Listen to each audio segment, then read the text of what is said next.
বিএনপির ৩১ দফার গুরুত্ব তুলে ধরে ধানের শীষে ভোট চান সালাউদ্দিন বাবু।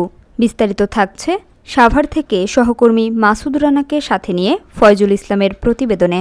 সাভার হাজী জয়নুদ্দিন স্কুল অ্যান্ড কলেজ মাঠে বিএনপি আয়োজিত আলোচনা সভায় বক্তারা বাংলাদেশের জন্য বিএনপির ঘোষিত ৩১ দফার গুরুত্ব তুলে ধরেন। ডাক্তার জান মোহাম্মদ সালাউদ্দিন বাবু ভাই, জনাব তারেক রহমান ঘোষিত ৩১ দফা শীর্ষক সভার সভাপতিত্ব করেন আবু বকর। প্রধান অতিথি হিসেবে বক্তব্য দেন ঢাকা ১৯ আসনের বিএনপি মনোনীত প্রার্থী সহ পরিবার কল্যাণ বিষয়ক সম্পাদক ও সাবেক সংসদ সদস্য ডাক্তার দেওয়ান মোহাম্মদ সালাউদ্দিন বাবু।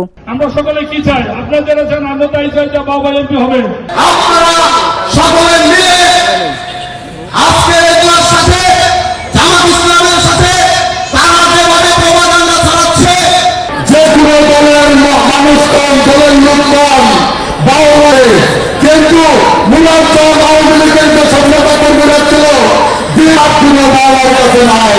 তিনি বলেন, ৩১ দফা বাস্তবায়নের গুরুত্ব মানুষের সামনে তুলে ধরতে আমরা মাঠে আছি। ধানের শীষের পক্ষে ভোট চাইছি এবং ভোটারদের দ্বারে দ্বারে যাচ্ছি। তিনি আরও বলেন, জনগণ তাকে নির্বাচিত করলে এলাকায় মাদক, সন্ত্রাস ও চাঁদাবাজি নির্মূল এবং পানি নিষ্কাশন ব্যবস্থার উন্নয়নে অগ্রাধিকার দেয়া হবে।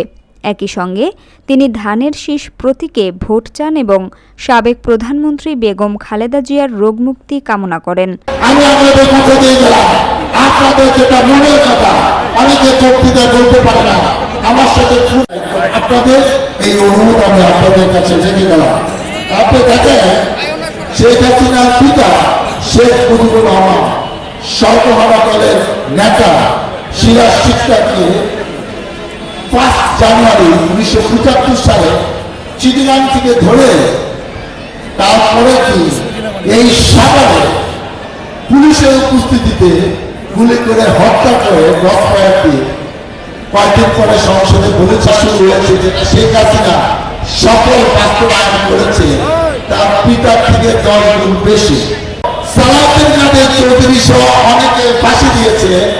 আজকে সেইটাই ওরা শেখ হাসিনার নামে ফাঁসির রায় দিয়েছে।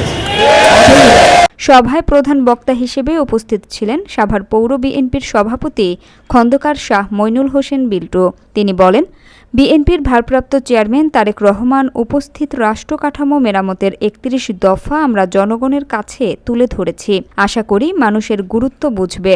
বিশেষ অতিথি ছিলেন আশুলিয়া থানা বিএনপির সাধারণ সম্পাদক ও ধানসোনা ইউনিয়নের সাবেক চেয়ারম্যান মোহাম্মদ আব্দুল গফুর মিয়া।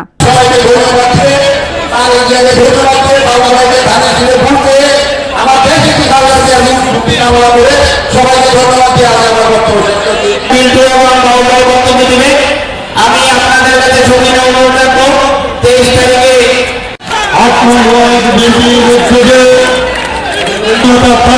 নির্দেশিত